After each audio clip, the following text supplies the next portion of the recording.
So in and of itself, hypnotherapy is not fixing you. You fix yourself. Just like a hammer and a screwdriver and a drill don't make a deck outside your patio, you're going to build the deck. Therapeutic hypnosis is just quieting down that conscious level of mind so you can access the healing power of your subconscious, that unconscious part of mind. This isn't mind control. It's not brainwashing. That's not a thing. That's why smoking cessation, one of the things hypnotherapy is most famous for, helping people quit smoking. It's not a 100% guarantee. If they don't want to quit smoking, they're not going to quit smoking. Welcome to the Hope Natural Health Podcast. I'm Dr. Erin Ellis, your host. On this show, we discuss all things health, hormones, and happiness with a little side of this thing called life.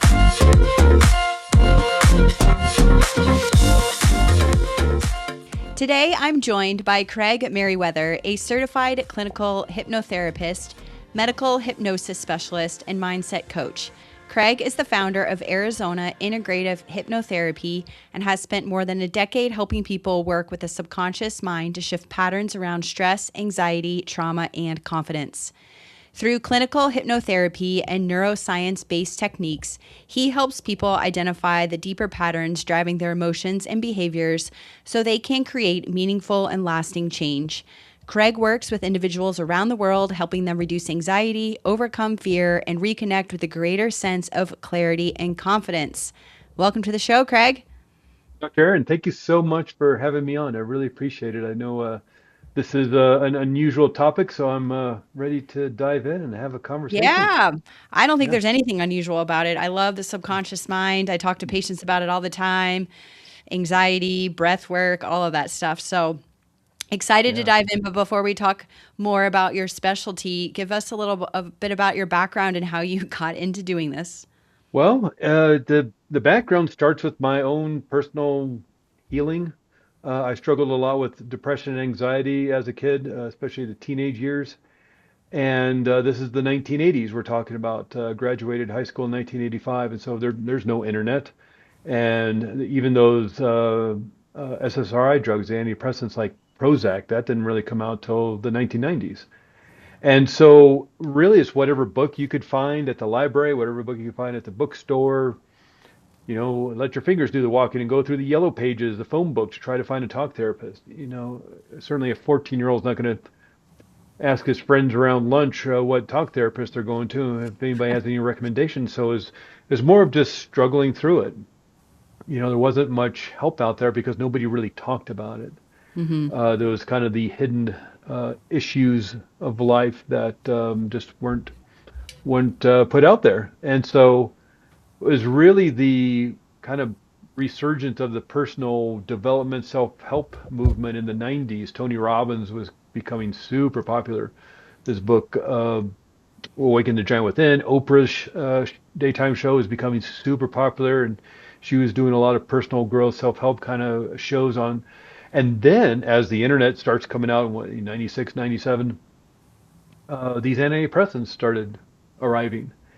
And like them, don't like them. At the very least, they opened up a conversation about depression and what it was about. So Oprah was having shows about talking about depression. There's, you're on the internet. There's, uh, forums and groups you could join to talk about the issues of depression and anxiety and other issues of life. You could start doing some research about it. And so this whole conversation, because you could be at a party, hanging out at a barbecue and talk about depression. Talk about, yeah, I just went to my doctor and I got this medication.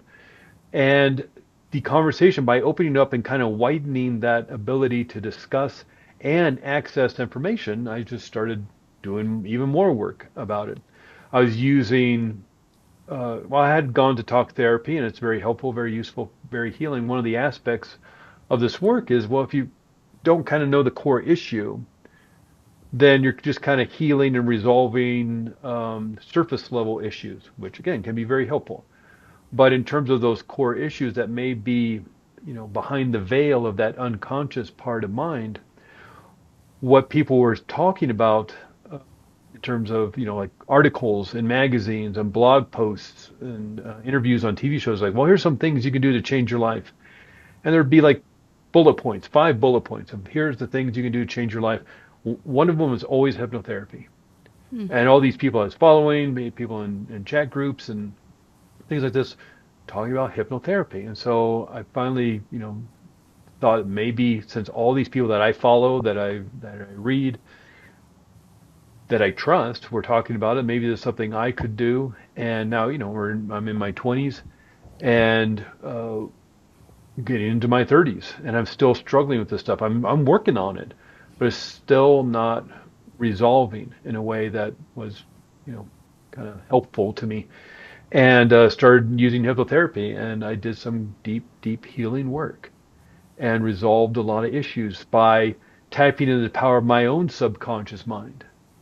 And again, in and of itself, as a hypnotherapist, I don't fix anybody. And hypnotherapy in and of itself doesn't fix anybody. Hypnotherapy is an umbrella uh, for all sorts of different techniques and tools. So under this umbrella term hypnotherapy, you can have all sorts of different techniques you can use. So in and of itself, hypnotherapy is not fixing you, you fix yourself. Just like a hammer and a screwdriver and a drill don't make a deck outside your patio, you're going to build the deck. So too, in this way, and using these techniques, you are going to do the healing. And that's the extraordinariness of it, is tapping the power of your own healing work. And so actually, because I had all these tools and techniques around depression and all my research for my own self uh, about depression, I wrote a book. And I thought, well, maybe I could start getting into the personal development stuff because now podcasts are getting out there back in 2010, 2011. And I joined a writing contest. And so it just kind of started, getting wider and wider. And finally it kind of pivoted a little bit later in life, and I got the opportunity to train, do some great training at the Hypnotherapy Academy of America.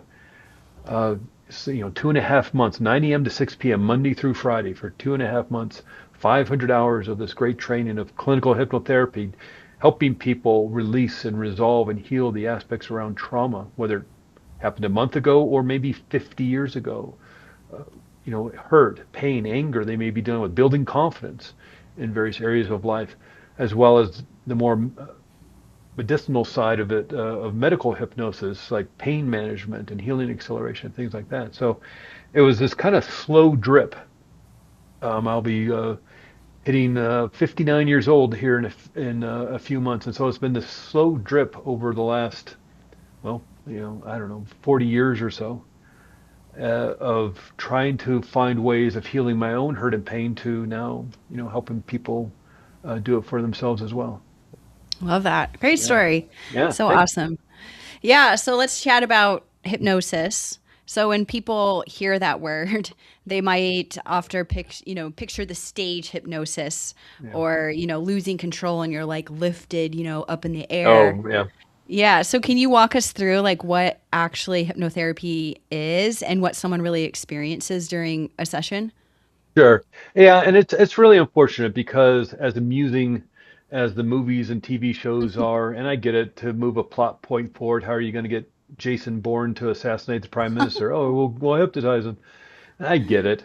And then, the whole trope, the cliche of swinging the pocket Yeah. watch and you're getting sleepy. And I'll even explain that in a second. But there's an awful lot of misconceptions and myths around it, which is unfortunate because I think it keeps a lot of people away from even investigating the potential this work has. And really, therapeutic hypnosis is just quieting down that conscious level of mind so you can access the healing power of your subconscious, that unconscious part of mind. This isn't mind control, it's not brainwashing. In fact, it's giving you back control. Really, if somebody's experiencing uh, chronic levels of anxiety or anger or overwhelm or worry, fear, frustration in life. Maybe they get this feeling, say, that you can never do anything right. Maybe there's even, more medical issues like chronic physical pain. Well, seems pretty out of control. So what this actually does is give you back control, gives you back a way to move through life and the challenges of life in a more resilient and resourceful way, as well as tools and techniques to resolve and heal hurt and pain that maybe again has been uh, locked away in that filing cabinet of the subconscious mind for many decades. And so really it's about your attention and what you want to do. Now, in terms of those shows you see in Las Vegas or comedy clubs, YouTube videos, understand that every single person that gets up on that stage volunteered to be up there. They want to be up there. Why? I don't know. But in terms of wanting going up to that show, you can't make anybody do anything they don't want to do. That's not a thing. That's why smoking cessation, one of the things hypnotherapy is most famous for, helping people quit smoking. It's not a 100% guarantee. If they don't want to quit smoking, they're not going to quit smoking. Mm-hmm. If somebody's wife or husband makes the appointment because I'm tired of cigar smoke everywhere, cigarette smoke, and the health and implications and the cost and the smell, and you're stopping. I made an appointment for you Thursday, and you're going to quit smoking. Well, if they show up at the appointment, they're like, well, my wife, my husband made this appointment. I really enjoy a good cigar at the end of the day. I enjoy smoking a cigarette after a good meal. You know what? I'm just going to say this didn't work and negotiate smoking in the garage or outside by the gazebo or something. You know, they're not going to quit because they don't want to quit. Otherwise, I could go every Las Vegas bar and casino and just make people quit smoking. I'd be able to, waltz into the United Nations using my Jedi mind trick and hypnotize the United Nations to create world peace and end war. I'd be that guy. They would celebrate me, make statues to me. My birthday would be an international holiday. I'd be the guy who ended war. They'd sing songs to me. But I can't do that. You can't make people do things they don't want to do. So in terms of those shows where they're up on stage and they're dancing like Michael Jackson and they're singing like Elvis Presley and they're quacking like ducks and barking like dogs, they volunteered to be up there. And who's that hypnotist going to pick? They're coming out, they're doing a big show, and those shows are expensive too.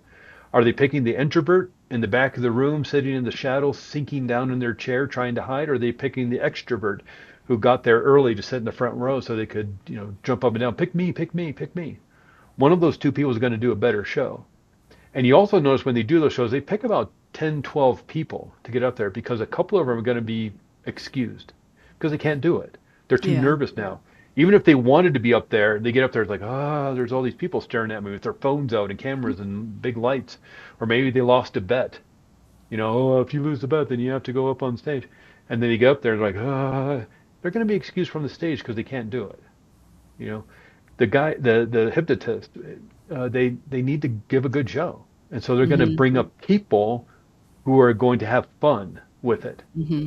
You know, and they all have a big smile on their face. And even those videos you may see, if you've ever seen those videos maybe on Instagram or something, and seem to be doing street hypnosis, and they just walk up to people and say sleep, and they kind of keel over like this. If you ever seen those, it's like that was rehearsed for about a week before they're friends. They know each other. That's not a stranger. I don't dare anybody to do this because I know what the reaction is going to be. If you went up to somebody on the street, a total stranger, and did some sort of Jedi mind trick of sleep, they're going to punch you in the face and run away because they're frightened because this insane person is screaming at them to sleep. Yeah. Now the reason that's such a stereotype and such a cliche is that really what you're trying to do is kind of bore the person into getting down into the alpha brainwave state. Now, I'm not here to do a whole class on the brain. I mean, it takes something like 10 years to get a PhD in becoming a neuroscience scientist. But, those famous brainwave states we learned about back in school, beta, alpha, theta, and delta. It's really the basic premise of that all is just really how fast your brain is processing information and operating. And so, right now, me and Dr. Aaron, we're like having this conversation. We're in the present moment. We're focused on this discussion and this conversation we're having. We're probably maybe firing around 18, 20 cycles per second in the beta brainwave state. But let's say I'm back in high school math class. And I'm paying attention because it's going to be on the test, and I got to do well this time. And so I'm writing and trying to figure it out. But this is so boring to me, and the teacher's boring, and I just kind of start staring out the window, and I'm watching the leaves blow in the wind. It's like, oh, this weekend me and my friends are gonna go do this, and boy, that reminds me of that trip we took last year. And I've just slowed down how my brain is processing information, and literally how fast the electrical storm of those neural pathways. You've seen the videos of the electrical storm in the brain when somebody's walking down the street or thinking a thought or playing the piano or something. How fast that electrical storm of all those neurons firing to each other happens determines what brainwave state you are. And if you slow that down to be in the more daydreamy state of alpha, well, now you're firing about 12 cycles per second. You've entered the hypnagogic trance state. Move down to the theta. You're not really asleep, not really awake, but you're kind of that hazy kind of altered state of consciousness of can't really tell where you are. At theta brainwave state, you're firing about 6 cycles per second, and delta is sleep, 1/2 cycle per second. Now, if I'm in high school math class and I'm bored, I'm just staring out the window, teacher's still talking, but I've moved myself out of the present moment and I've wandered off. My mind has wandered off to somewhere else. I've altered my state of consciousness. And then my eyes start to get heavy and I start to fall asleep in the math class. Well, now the teacher sees me and says, "Hey, Craig, why don't you come up here and do the problem on the board?" And I jolt awake and I look at the board and then I'm looking around, everybody's staring at me and laughing. And now I'm really stressed. I'm embarrassed. I don't know how to do the problem on the board. I don't know how to get out of this. Now I'm firing about 30 cycles per second. I'm in the stress response, the fight or flight response. And just in that matter of whatever, 10 minutes, I've altered my state of consciousness 3 or 4 times just by being bored in high school math class. And so that whole swinging of the pocket watch or whatever, the pin of just like, you're getting sleepy, it's really just trying to be a high school math teacher. Or you remember Ferris Bueller's Day Off, if anybody saw that movie. The teacher in that movie bored every one of those students with Yeah. them in hypnagogic trance state. So it also shows that we all can do this. This isn't Mm-hmm. something that only a certain select few can do. I know the academics like to tell, well, only 20% of the people can't do this or something like that. 20% of the people couldn't do it with you. I mean, this is the alpha brainwave state. We all go into alpha brainwave state multiple times a day. Watching TV puts you in the alpha Mm-hmm. brainwave state. Being bored at a meeting at work puts you in the alpha brainwave state. Being bored standing in the line at the grocery store puts you in the alpha brainwave state. Um, if you're driving home, if anybody's had this experience, you're driving home and you're about 6, 7 blocks away from your house or your apartment, and all of a sudden your mind, oh my God, I got people coming over this weekend. I need to get to the store. And I got that project due on Friday. And oh God, I hope the PowerPoint got done by Fred. I need to, and then all of a sudden you're in your driveway or in your garage, you're in your parking spot, and you don't remember the last 6 blocks. You just altered your state of consciousness. You just hypnotized yourself to drive home unconsciously because you know how to drive home. I mean, if you've lived there Mm-hmm. for several years, 365 days a year, you maybe driven home 1,000 times. You know how to drive home. Mm-hmm. Like you know how to tie your Yeah. shoes, you know how to ride a bicycle. You drove yourself home while your mind drifted away, floated away to think about something else. You put yourself in a hypnosis state. We all can do this. Mm-hmm. So the reason somebody may say, well, I tried to do hypnosis and it didn't work, is like, well, then you didn't feel comfortable in that situation. Mm-hmm. You didn't feel Okay. safe. Maybe with the person you're working with, you didn't get in a rapport with them. You didn't feel comfortable with them in their office over the Zoom call. You didn't feel comfortable doing it like that. Um, maybe in the research office of the university, you didn't feel comfortable. So it actually shows you the control you have. People just can't put you in the hypnosis trance state. You have to allow yourself, like, oh, this is boring. Maybe I'll just drift off and think of something more important, like the Mm-hmm. vacation I took last year, or the report at work that's due on Friday, or I got family coming over the weekend, or what. You think of something more important, so you alter your state of consciousness. You do that.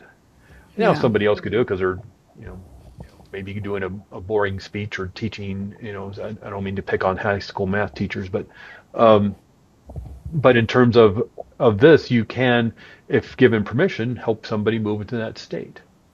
And that's what hypnotherapists are trained to do, help move in that state. Now, whether you use a prop like a pocket watch or a pen or follow my finger or just stare at that spot on the wall, like a Mm-hmm. picture on the wall or a pattern in the drywall or the shadow or something, and then just close your eyes.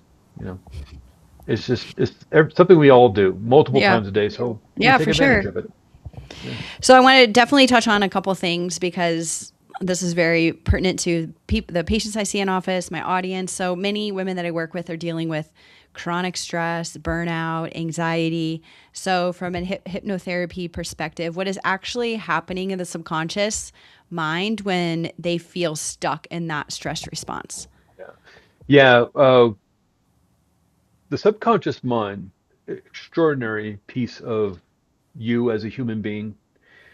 Its main job is to keep you safe and protected for survival. Now, of course, it's running your digestive system, your immune system, beating your heart. If you get a cut on your finger, it knows there's a cut on your finger, it sends all the emergency aid to the index finger of your left hand, not the pinky finger of your right hand. It knows what the problem is. If you ever had that experience of somebody, whoa, well, you got a scrape there on your arm. What happened to your arm? You're like, oh, I have no idea. Like the subconscious mind knew there was a problem. It started the healing process before you were Mm-hmm. even consciously aware of it. A broken leg. Yeah, you're going to go to the doctor. You're going to get an x-ray. You're going to get a cast. But it's the subconscious mind that's sending the healing emergency aid to that bone to fuse a bone. And it knows which bone has the problem. So it's running all those systems, the immune system of, and and even noticing things of temperature. Oh, I'm too hot. I'm too cold. It's processing all this information. It's holding on to habits that we have, like tying our shoes and walking down the street, riding a bicycle, buttoning our shirt, those kind of things. But its main job is to keep you safe and protected. And one of the ways it does this is by holding on to old hurt and pain, whether that happened a month ago, last week, or 50 years ago. And sort of, again, it kind of has this filing cabinet. And in the filing cabinet are files of all the hurt and pain and anger and fear and embarrassment and humiliation and the all the instructions on how to keep yourself safe. Those instructions may have been installed there by a child that was very afraid, a child that lived in an unsafe environment unconsciously and through a traumatic experience, but the child was still uh, able to install certain instructions and computer code. And that computer code may have been something like keep yourself small, keep yourself hidden, keep your voice soft. And that may have been the best thing the child could have done to keep themselves safe in a very unsafe home growing up, or some other environment, maybe at school, getting bullied. Well, that may have kept themselves safe at 8, 9, 10 years old, maybe as a teenager, but that doesn't work in your 30s or your 40s or your 50s. And so there's this disconnect between the instructions on how to keep yourself safe and the issues in life today. And so your subconscious mind is just kind of using computer program. Your subconscious mind is not against you. It may seem like that at times, but your subconscious mind is not against you. It's trying to keep you safe and protected. One, but one aspect of being human is the mind can't tell the difference between what's real and what's imagined. And this is most noticeable if somebody's having a nightmare in the middle of the night. It doesn't matter how ridiculous or how realistic it may be. Maybe it's a veteran having a PTSD dream about being back in combat in front line, even though the war was, for them was 40 years ago. Or maybe something super ridiculous, like a cheeseburger's chasing down the street throwing coconuts at your head. Is dumb. It's never going to happen. But even that, in both instances, the person is both safe and sound and sleeping deeply in their comfortable bed. But the subconscious mind thinks they're under attack and will raise the alarms. It Mm-hmm. sort of has a shoot first, ask questions later safety protocol. Again, trying to keep you safe and protected, and it will turn on the stress response even in deep sleep. That's why your digestive system, the power starts turning down, the immune system starts turning down, all that energy, power, blood supply, oxygen moving to the big muscle of your arms to fight this cheeseburger, the big muscle of your legs to escape this cheeseburger that's attacking you on the street. Your heart starts racing to get all that cortisol and adrenaline your brain's creating into the big muscles all throughout your body, and it may even be so much cortisol in your system that you wake up, overrides the melatonin. So you wake up with a start, and then you're looking around, your eyes you're wide open because your conscious mind or your subconscious mind, I'm sorry, wants you consciously awake to look for the danger. You're sweating, trying to cool down your body. Had this physical change because the subconscious mind thought you were being attacked by a cheeseburger. So you can imagine what's happening in your waking world. The mind can't tell the difference between what's real and what's imagined, and so it'll turn on the warning system of this feeling state of anxiety or fear. Those are warning systems. Like somebody pulling the fire alarm in a building. You get the sirens and the strobe lights. Well, we also have a warning system, but it's the feeling state within the body, trying to get your attention that there's danger here. Don't walk down that dark alley at midnight, even though it's a shortcut home. Don't peer too far over the edge of the Grand Canyon.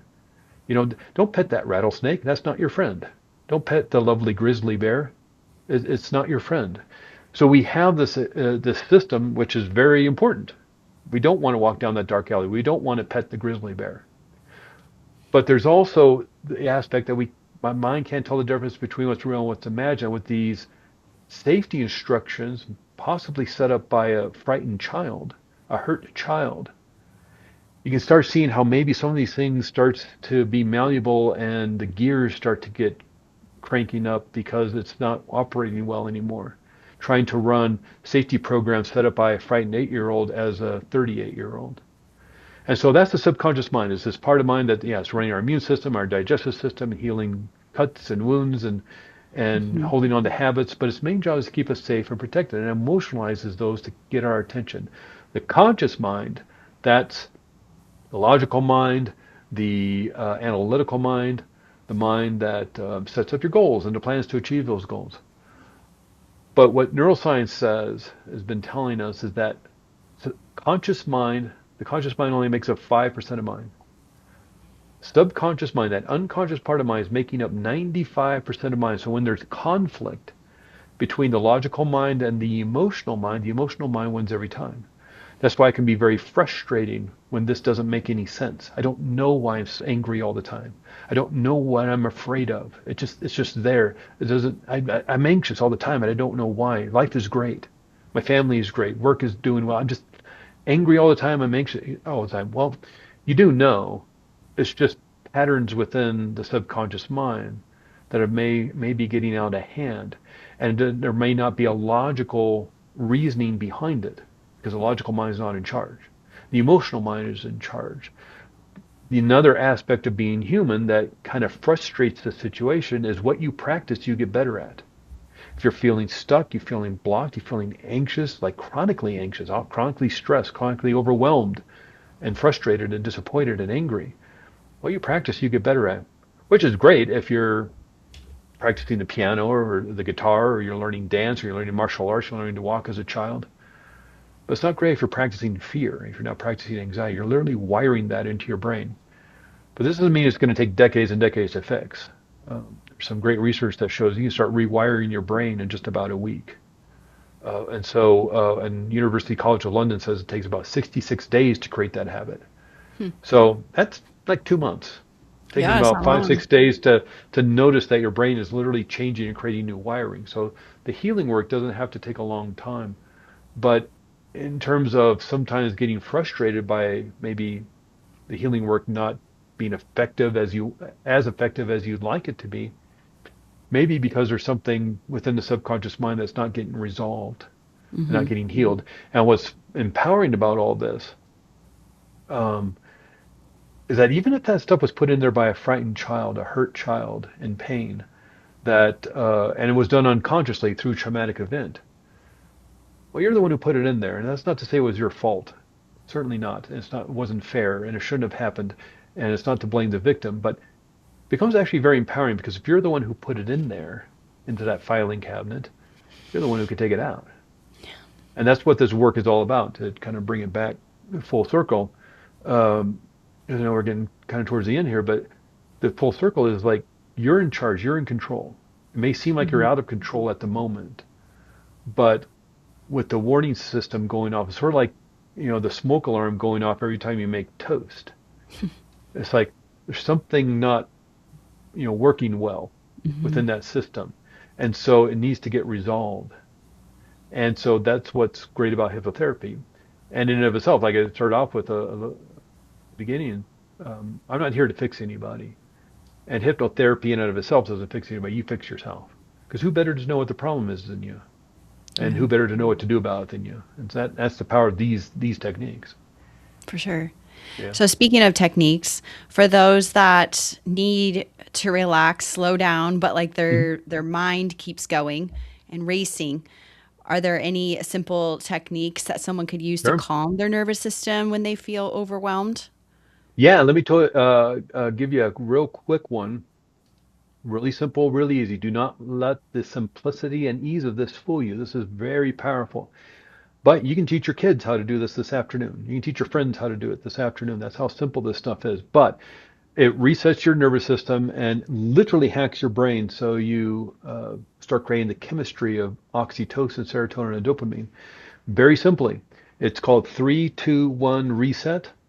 And if you're, you know, sitting somewhere comfortably, maybe you're just listening to this while you're doing chores of the house or something, maybe you can follow along, participate. Of course, if you're driving your car, you're supervising the kids around the swimming pool or cooking with fire or something, don't, clock where we are in the interview and you can come back to it.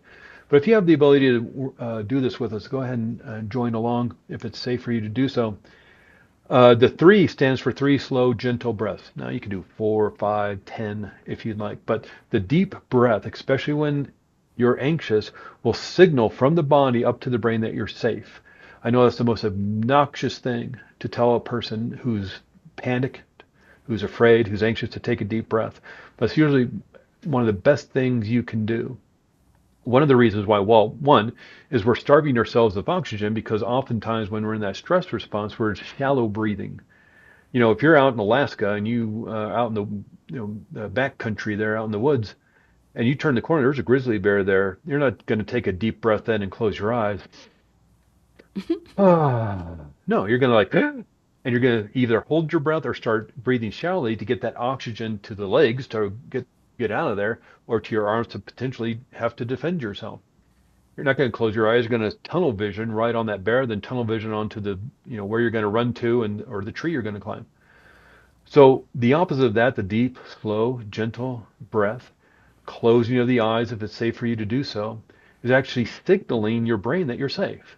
Now it's doing this through the vagus nerve. Now that nerves are that's the thing when you touch a hot pot on a stove, the signal goes through your hand, up your arm, into your brain, says you're touching a hot pot, let it go, goes back down your arm, into your hand, and you let go of that hot pot, all within a millionth of a second.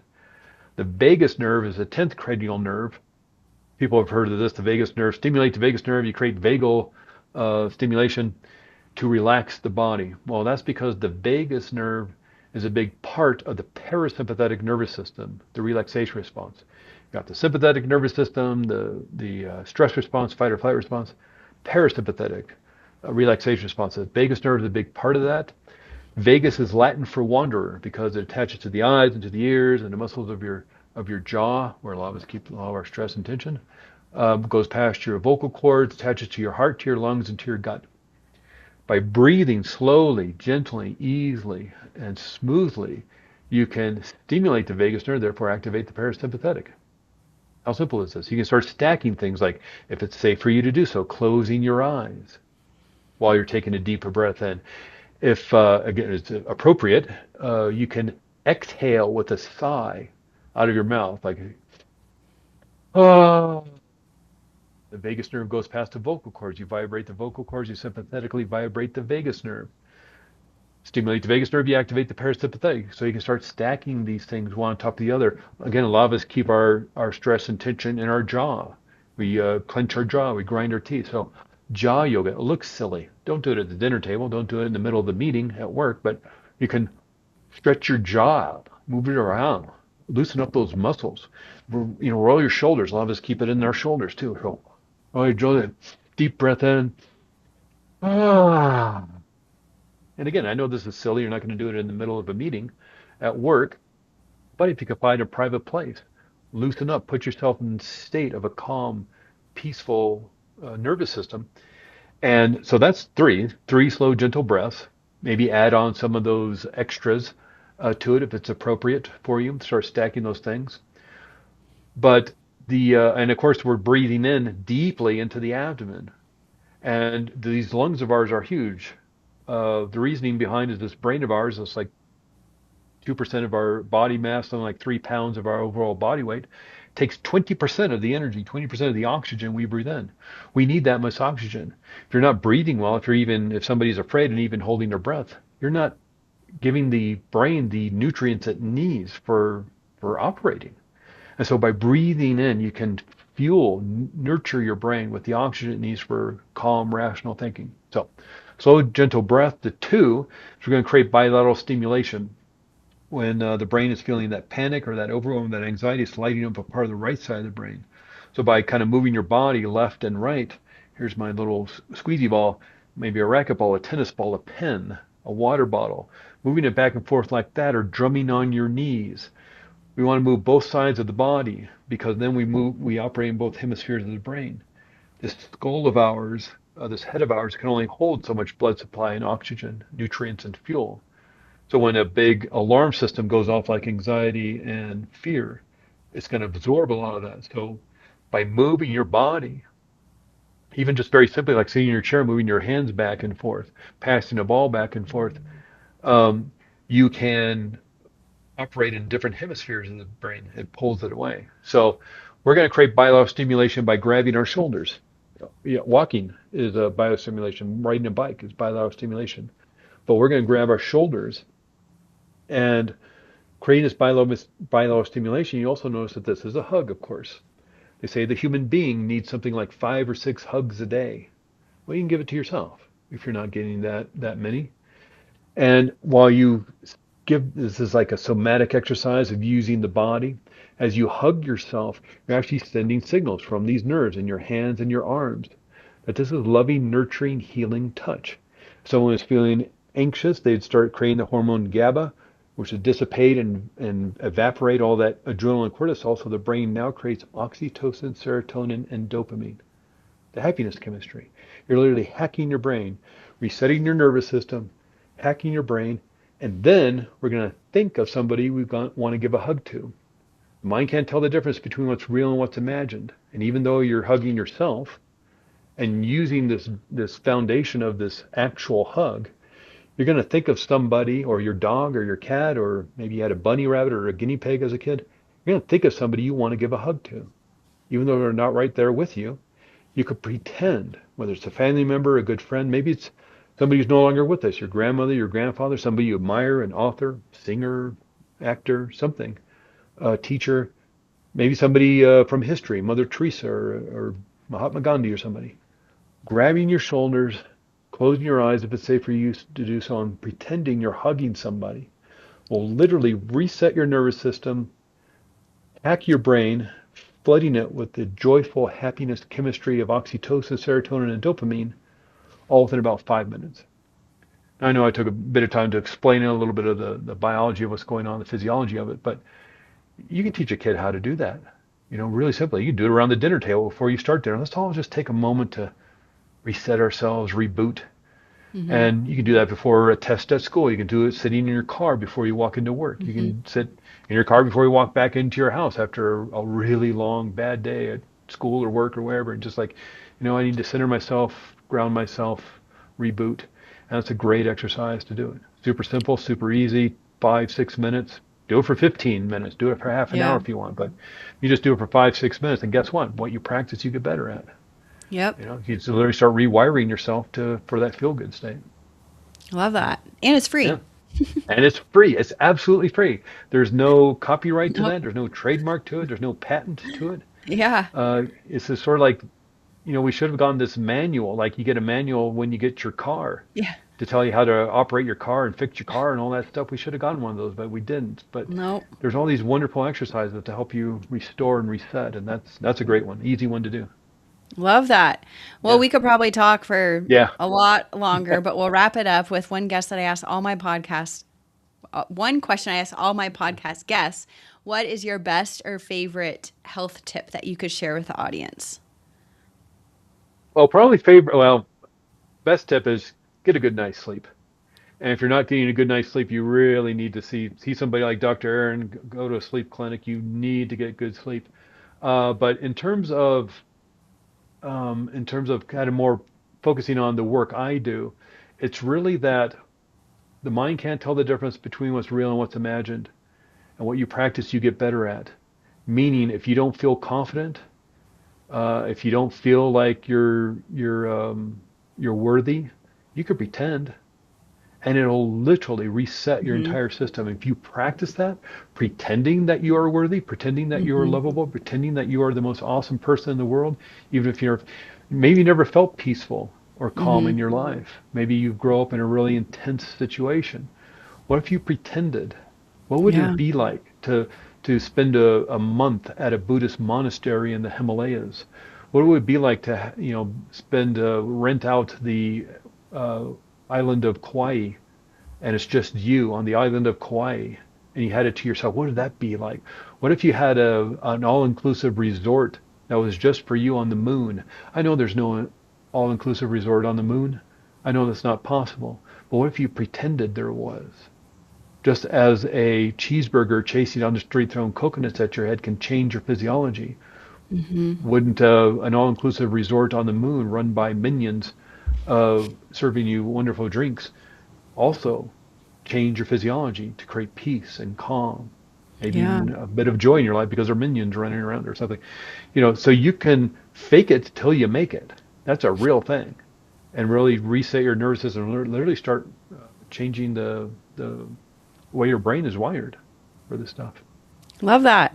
Yeah. Well, thank you so much for sharing all of Oh, that. you're I know you welcome. said in the beginning it's a different topic, but I think Yeah. it's relates to my audience and what I Yeah. do as well. And I'm always fascinated by subconscious and brain work and all of that stuff. So thank you so much for sharing all of your Oh, you're welcome, wisdom. Dr. Aaron. Yeah. Yeah, we'll make sure that we have all of Craig's information here in the show notes, his social media, website, all of those things. So if you're interested in doing some hypnotherapy, reach out to him. Yeah. Yeah. I do a lot of my work over Zoom. I'm up in Good. Flagstaff, Arizona, just down up the road from Yeah. Dr. Aaron, but I do most of my work over Zoom. Works really well, just like this, Yeah. because people feel calm and comfortable and relaxed in their homes. So I've been working with people around the country and around the world, and works really well. Great. Well, thank you again for being on the show. Yeah. And Thank you. we'll see everyone again next week. Take care.